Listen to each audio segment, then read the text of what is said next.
আসসালামু আলাইকুম প্রিয় দর্শকবৃন্দু, আপনারা দেখছেন আকাশ বার্তা। আজকের এই পর্বে থাকছে দেশের সর্বশেষ আবহাওয়ার গুরুত্বপূর্ণ আপডেট। আগামী ২৪ ঘন্টায় কোথায় হতে পারে ভারী বৃষ্টি, কোথায় বাড়তে পারে ঝড়ের আশঙ্কা, কোন কোন অঞ্চলে তাপমাত্রার বড় পরিবর্তন আসছে, সবকিছু জানিয়ে দেব বিস্তারিতভাবে। এছাড়াও থাকছে নিম্নচাপ, বজ্রবৃষ্টি, ঘূর্ণিঝড়ের সম্ভাবনা এবং নদীবন্দর ও সমুদ্র বন্দরের সতর্ক সংকেত সম্পর্কিত সর্বশেষ তথ্য। তাই ভিডিওটি শেষ পর্যন্ত দেখুন এবং ভিডিওতে একটা লাইক দিয়ে চ্যানেলটি সাবস্ক্রাইব করে জানতে থাকুন দেশের সর্বশেষ আবহাওয়ার পরিস্থিতি। প্রিয় দর্শক, আজ ২১ মে ২০২৬ বৃহস্পতিবার। জানিয়ে দিব এখন থেকে পরবর্তী ২৪ ঘন্টার বিস্তারিত আবহাওয়া আপডেট। দেশের বিভিন্ন অঞ্চলে সম্ভাব্য বৃষ্টি, বজ্রপাত, তাপমাত্রার ওঠানামা, কালবৈশাখীর আশঙ্কা এবং সাগরের পরিস্থিতি নিয়ে জানিয়ে দিচ্ছি সর্বশেষ তথ্য। দেশের সার্বিক আবহাওয়া পরিস্থিতির দিকে তাকালে দেখা যাচ্ছে বর্তমানে দেশের উপর দিয়ে মোটামুটি স্বাভাবিক আবহাওয়া বিরাজ করছে। দক্ষিণ পশ্চিম মৌসুমী বায়ুর বিস্তার এখনও পুরোপুরি শুরু না হলেও বঙ্গোপসাগর থেকে আসা জলীয় বাষ্পের প্রভাবে দেশের আকাশ মূলত আংশিক মেঘলা হয়েছে। উত্তর বঙ্গোপসাগর ও তৎসংলগ্ন এলাকায় বর্তমানে কোনো লঘুচাপ বা নিম্নচাপের পরিস্থিতি নেই। আকাশ কিছুটা পরিষ্কার থাকায় দিনের তাপমাত্রা কোথাও কোথাও মাঝারি ধরনের গরম অনুভূত হতে পারে।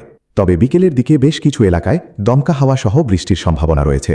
অঞ্চল ভিত্তিক আবহাওয়া বিশ্লেষণে দেখা যায় আজ ঢাকা বিভাগে আকাশ আংশিক মেঘলা থাকবে এবং দুপুরের পর থেকে সন্ধ্যার মধ্যে রাজধানীর কোথাও কোথাও হালকা বৃষ্টির সম্ভাবনা রয়েছে। চট্টগ্রাম ও বরিশাল বিভাগের উপকূলীয় জেলাগুলোতে মেঘের আনাগোনা বেশি থাকবে। এখানে বজ্রসহ বৃষ্টির সম্ভাবনা রয়েছে ৪০ থেকে ৫০%। খুলনা ও রাজশাহী বিভাগের দিকে আকাশ কিছুটা পরিষ্কার থাকবে, ফলে এখানে দিনের তাপমাত্রা একটু বেশি অনুভূত হতে পারে। রংপুর ও ময়মনসিংহ বিভাগের কিছু কিছু স্থানে মাঝারি থেকে ভারী বৃষ্টিপাতের পূর্বাভাস রয়েছে। বিশেষ করে সীমান্তবর্তী জেলাগুলোতে বজ্রসহ বৃষ্টির প্রবল সম্ভাবনা রয়েছে। সিলেট বিভাগে সারাদিনই হালকা থেকে মাঝারি ধরনের বৃষ্টিপাত অব্যাহত থাকতে পারে, যা চা বাগান ও পাহাড়ি এলাকায় স্বাভাবিক জনজীবনকে সচল রাখবে। তীব্র গরমের দিকে নজর দিলে দেখা যায় রাজশাহী এবং খুলনা বিভাগের উপর দিয়ে মৃদু থেকে মাঝারি তাপপ্রবাহ বয়ে যাচ্ছে। এই অঞ্চলের তাপমাত্রা ৩৬ থেকে ৩৮ ডিগ্রি সেলসিয়াসের আশেপাশে ওঠানামা করছে। অতিরিক্ত আর্দ্রতার কারণে ভ্যাপসা গরম অনুভূত হওয়ায় সাধারণ মানুষকে দুপুরের কড়া রোদ এড়িয়ে চলার পরামর্শ দেওয়া হচ্ছে। উপকূলীয় অঞ্চলে বাতাসের গতিবেগ ঘন্টায় ১৫ থেকে ২০ কিলোমিটার বেগে বয়ে যেতে পারে। সাগরের বর্তমান পরিস্থিতি স্বাভাবিক থাকায় বড় কোনো দুর্যোগের পূর্বাভাস নেই। সমুদ্র বন্দরগুলোতে আপাতত কোনো বিশেষ সতর্ক সংকেত দেখাতে হয়নি, তবে জেলেদের গভীর সমুদ্রে মাছ ধরার সময় সতর্ক থাকতে বলা হয়েছে।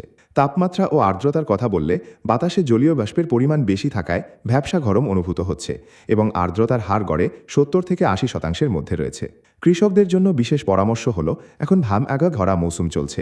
যেসব এলাকায় বৃষ্টির পূর্বাভাস রয়েছে সেখানে ধান দ্রুত ঘরে তোলার চেষ্টা করুন। এছাড়া বজ্রপাত থেকে রক্ষা পেতে মাঠে কাজ করার সময় খোলা আকাশের নিচে বেশিক্ষণ অবস্থান করবেন না। দ্রুত নিরাপদ আশ্রয় সরে যাওয়ার ব্যবস্থা রাখুন। নদীবন্দরগুলোর জন্য আজকের পূর্বাভাস হল, দেশের অভ্যন্তরীণ নদীবন্দরগুলোতে ১ নম্বর সতর্ক সংকেত আপাতত কার্যকর নেই, তবে ঝোড়ো হাওয়ার কবলে পড়ার সম্ভাবনা উড়িয়ে দেওয়া যায় না। তাই ছোট নৌযানগুলোকে নদীপথে সতর্কভাবে চলাচল করার পরামর্শ দেওয়া হচ্ছে। আজকে সূর্যোদয় হয়েছে ভোর ৫টা ১৬ মিনিটে এবং সূর্যাস্ত যাবে সন্ধ্যা ৬টা ৩৭ মিনিটে। অর্থাৎ দিনের দৈর্ঘ্য বড় হওয়ার সাথে সাথে গোধূলির আলো দীর্ঘক্ষণ স্থায়ী হচ্ছে।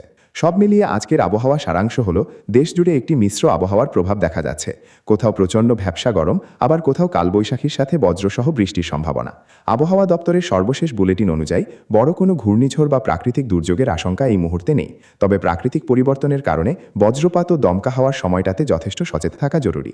আপনি কোন জেলা থেকে এই খবরটি দেখছেন নিচে কমেন্টে লিখে জানান। আর প্রতিদিনের নির্ভরযোগ্য বিশ্লেষণ ভিত্তিক আবহাওয়ার আপডেট পেতে চ্যানেল আকাশ বার্তা সাবস্ক্রাইব করে রাখুন। সবাই ভালো থাকুন, সচেতন থাকুন। আল্লাহ হাফেজ।